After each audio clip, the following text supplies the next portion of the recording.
Hello and welcome to In Business. This is Ayushi Farasi. In this episode, we have yet another young entrepreneur with us, the founder of Savart, who is helping people to make the right investment decisions through his wealth management app.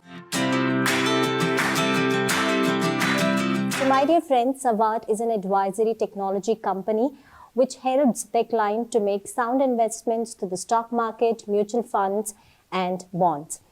So without any further delay, let's welcome Mr. Sankarsh, the founder of Savart, in this episode, and let's get to know about his journey and all about Savart in this episode. A warm welcome to In Business, Mr. Sankarsh. Thank you so much for having me here. Yes. So starting with your journey, would love to know about your journey back end, like how and when did you realize that you need to start something like this? I would say it was an incremental things that happened over time. So this is kind of my 10th year in the stock markets. So around 10 years back is when I made my first investment by myself. And initially it was just a passing interest and not the only thing that I was kind of pursuing. But the more I got into it, the more I really found my passion there. And the more I read, the more I understood that it aligns with the way I think. So, and the most interesting things that I keep saying about markets are like the dynamic nature and having something new to do every day, and the complexities, right, that are involved in making an investment decision. I think that keeps me really interested in something like that. And initially the idea to start off as an advisor or asset management company came out because I always had more ideas than capital, basically. So if I had 100 rupees, I had 1,000 ideas. So always I needed more cash to invest into the market. So that's when I said, if maybe we advise or manage more money, we'll have better opportunities to invest as well. And that's how the idea was born. So it was not like pre-planned or something like that. Okay, amazing.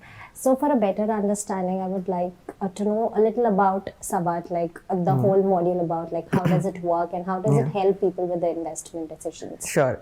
So the catchphrase in the market right now is robo-advisory, where robotic or automated advisory is catching up. We don't call ourselves a robo-advisor very often because we believe we are a step more than that. But let me break it down. What does it mean? So when we say Savart is an investment advisory and an investment technology company, our core focus is to create long-term outperformance, which is called alpha, right, over the benchmarks. Say, for example, if the benchmark indices are making a 15% return per annum, our target is to beat that, right? So our targets are well beyond 15%, but then we don't talk much about it because we want to show it in performance, not in numbers. Now, to achieve this, what initially I felt is that a simple fund manager or a group of people doing it is not enough, because the decisions I make today will have impact on the lives of thousands of people and soon millions of people at Savart, right? So the decision making is biased, emotionally oriented, it is volatile, it changes with time, like all human decisions. So we said, okay, why don't we automate this process so that there can be a more consistent approach to investing, right, and to this entire process. So that is where the idea of APART was born. So APART is our internal technology, which stands for Advanced Process Automation and Research Technology. So when we started APART, it had a lot of different ideas, but then it evolved over time, and now it's in a very different shape from what we thought initially. But then we want to automate the investment research process as much as possible. So we use quantitative, qualitative data as well to make our investment decisions. And over time, we want to eliminate the manual process of research completely. So robo-advisory is just a set of rules that picks out a particular portfolio for a client based on their profile. But it's hard-coded, and the bias is also hard-coded of the internal analyst or the fund manager. But in robo research that we are doing, the investment discovery or the research of the opportunity for investment itself is automated. So the end-to-end process from investment discovery until exit is automated. And that's creating the better return for our clients. And as we continue to perform better and the track record that we have built for ourselves, the more we extend it, the people would, of course, the word of mouth marketing and referrals would increase. So that's how we are growing at the moment. Yes. But when we look at the market size, there are a lot of investment companies. Yeah. So how does Savart, it blends with the evergreen investment companies with the modern day technologies? Yes. So one is in terms of there's a different perspective of looking at it. For a billion population basically. Of course, in that the investment ready population is a whole different number, but there's close to I think 2-3,000 registered investment advisors. Out of that, I think 300-500 only have an active business running, and only a few hundreds of them would have, I'm talking about RIAs, registered investment advisors with SEBI, and less than 100 or 200 of them would have assets under advice over 100 crores or 200 crores, which shows the amount of potential left, right? Which means our meaningful competition that we have in the market in the advisory space is less than a few dozen companies. So already we are one of India's largest advisories, but the problem is the market itself is small at the moment. The potential to grow is large. So currently our issue is not competition at all. It's about educating the client, because 70-75% of our clients are first time investors. So they are not comparing us with any XYZ company. They're comparing our services with a fixed deposit or gold or real estate. They're not comparing us with any other advisory company. This issue would come 10 years down the line when the market would be much bigger and the competition would really be high basically. So currently all we need to invest is in education of people so that there is no mis-selling. For example, most of the companies in the market talk about trading and speculation and short-term stuff. On the other hand, we are talking about long-term patience and old school fundamental investing. So that's not very, sexy for the young audience, right? They want quick money. So when we say something like this, it becomes difficult to educate them. So though it's the difficult thing to do, it's the right thing to do. And that's why we are investing into it. And I think that's our investment into future of the nation as well. Because the more responsibly people invest, the better they'll be part of the overall prosperity. So I want to understand a little more over here that how are you using AI technology in this investment process or through the Savart? Yeah, so one, there are a lot of things that we have envisioned and thought. Some have worked as per our plan, some haven't. But then, of course, all the outperformance or the alpha that we have generated is thanks to our algorithm. I mean, most clients often think that I am sitting behind and making that research decisions technically. That's not really the case. Nor do we have a great, huge number of people in the research team, because like I said, we have automated much of the process. However, in terms of what we do at Apart, there's 3 core engines that we have kind of built. So, or in fact, still building. We can't say build because it's always a work in progress, and there's so much more that we want to achieve there. So one is Quant, which looks at quantitative data, like all numeric data like P&Ls, balance sheets, cash flows, maybe director remunerations, anything that can be put in numbers basically is analyzed by Quant. Iris looks at qualitative data, subjective, abstract information, things which can't be put in numbers like ethics. You can't say ethics of a company say 7 out of 10.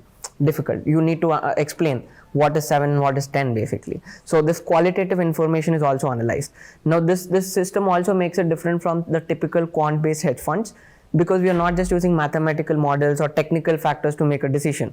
We are looking at fundamental aspects that a promoter or management or talking to them or looking at the data that is available, their interviews or con call transcripts or annual reports, and basing our decisions on that, which was before not very easy to do with the current technology. So we are working on that, and most of what happens through these systems is again we use a lot of different technologies, of course AI related, and the last engine is Synapse, where it's all about clients risk profiling, portfolio rebalancing, exit. So looking at a client's portfolio, building it from scratch, customizing it. Now what is customizing is in terms of the client's risk profile actually decides what portfolio they get from Savart or what advice they get.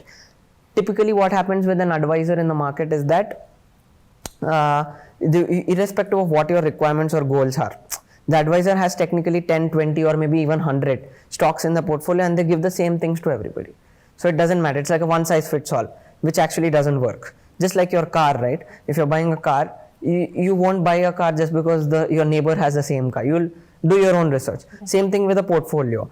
Something suits somebody else, something suits somebody. The asset choices could be different, allocations could be different, strategy, risk profile could be different, right? So this is all taken care by Synapse. So together, Quant, Iris and Synapse use a myriad different technologies, capture data in real time as well as historical data, and make investment decisions. And over time, not just investment decisions, we could do a lot more with that. That's the future that we see. Amazing. So, Mr. Sankarsh, when I look back your journey, you started with the rupees of 2,000 and you have built this crores of business right now. So, how far your journey has been, and you know, what are the challenges that you faced throughout this journey? Yeah. So, one, in terms of, I think, journey so far, I would say in the macro level or in the larger picture, it's a very, very small part of where we are going. So, because we always keep telling the team that we will be the world's largest enterprise one day, right? So, there is no question about it. We are going to be that. But the question is when and who will be along with us and how do we do it. That's all we need to figure out on a daily basis and work on that. So the progress so far, I would say, is minuscule, negligible in terms of where we want to be. And second, in terms of the journey or what has been the core learnings, I think it's still, we're learning every day, honestly. But one thing that I've noticed is we need to be open for change, open to adapt to what's happening in the market. Second, we need to be bold and not risk averse, basically. We need to embrace risk, right? So we need to work around it. So most of the decisions that we take in Savart and even at my other group companies generally don't make business sense, but they have a lot of fun that they give me. And that experiment is something I want to do. And when you're doing something that you like and when you're experimenting the way you want to, or we believe business growth and profitability or cash flows is like a byproduct, basically. So that's how we chase new projects and things at Savart. Yes. Now that we understood about Savart and how it performs, so I just want to hear it from you that why should investors go with Savart? Like, what makes you stand out of all these investment companies? So one, while we always talk about technology and everything else, at the end of the day, all clients want is performance, right? Your returns. So one, we have been doing stellar at it. We have outperformed the benchmarks by almost double. We have doubled the benchmark since our inception in September 2019 with over 24.7% of CAGR. Second, we are not just performance oriented or numbers oriented, but we are doing what is right. We have invested a lot into actually helping people do the right thing. So I'll give you an example. Out of every 10 people who come to Savart, 8 of them actually want to speculate or not be patient or want return in the next 1 week, 1 month or 1 year. So we try to educate them that this is not the way to do it. These are the risks associated with that. Why you should invest for the long term. What is investing? So that education that we are doing, right? And what is good for the client is what we are doing. I think that separates us from most of the people in the market. Because, for example, most of the brokers or other players in the market, there's always a conflict of interest, basically, in terms of what they do and what they say. Because most of these entities make money by the trades, basically, the trading charges. So when you want your clients to trade more often, your advice to them would be conflicted, because you want them to trade more often and make more money. So it can't be a genuine or authentic, it's difficult. It can't be, but it's very difficult to be authentic in the way you manage clients' money. And what happens with that is most people end up losing money. We have seen the statistics as well. Recently they were published as well, how majority of the trades that are placed in the market are loss making. So what happens? People lose their conviction in the market that this is gambling, everything is a loss, everybody is a fraud. So that leaves a bad taste in people's mouth in terms of their perception towards market. So the entities that are doing this need to realize that they're not just destroying the perception for themselves, but for the market and for the people's well-being also. So it's not bad to trade, but it's also, you need to trade responsibly, basically, right? So I think that this entire idea, understanding our investment into people's education, our technology, performance, and our overall return, I think that's what makes us a great option for people to invest with. Also here, I would like to know it from you that what is your roadmap to the next 5 years? Like, what is that something new? Is it something new that is coming up for the investors in your company? Absolutely. So we're launching our PMS, our portfolio management services. So far we have only been doing advisory services, basically, where we only advise but don't manage technically. Partly because the regulation says the management can be done only for above 50 lakh rupee investment from each client. But however, our clients are first time investors as investing much smaller amounts. So we wanted to stick with this model. Now, as an additional business that we are starting under the Savart brand, that's a PMS. So we have applied for the license and awaiting that. In 3-4 months, we'll be starting up with that. Next, we have also started our personal finance line, where a lot of clients used to ask us simple questions like, how much do I invest? Or should I invest into this real estate? And we used to be like, no, we are only into stock, we don't know, that's not our specialization or stuff. While we still believe that stock and mutual fund and equity investment and debt investment is a specialty, we have started looking at a broader perspective of people's finances, where comprehensive personal finance planning with their goals, their assets and liabilities, we have started a beta program with our existing clients. So going forward, not just in terms of investments, but we look at the overall personal finance of people. And we have our plans of personal finance and PMS would be up and running in 3 to 6 months. Then we have our Nirvana program, which is our educational initiative, where we would like to educate people through text, video, podcasts, different content communication channels with live sessions, doubt sessions, recorded videos from basics to advanced level of studies in this space. And finally, in terms of execution, we are going with our own broking business as well. Again, with a twist where there's something different from the traditional broking model that's been there in the market. So there are, I think, 4 to 6 initiatives we are already involved in, and more coming up in the next 5 years. I can't even come in. These are all over the next 1.5 years, basically. Yeah. So, Mr. Sankarsh, it was lovely knowing about your journey, and it's quite inspiring to see like how you started back end and now how you're building this startup. So, lastly, one advice for all the aspiring entrepreneurs out there. So I keep saying like I have very little advice to give because I'm learning myself, but something that I've been saying always is just do what you like to do, chase your passion or interest or vocation or calling, whatever it is, and just experiment basically and have fun, and the rest will just follow.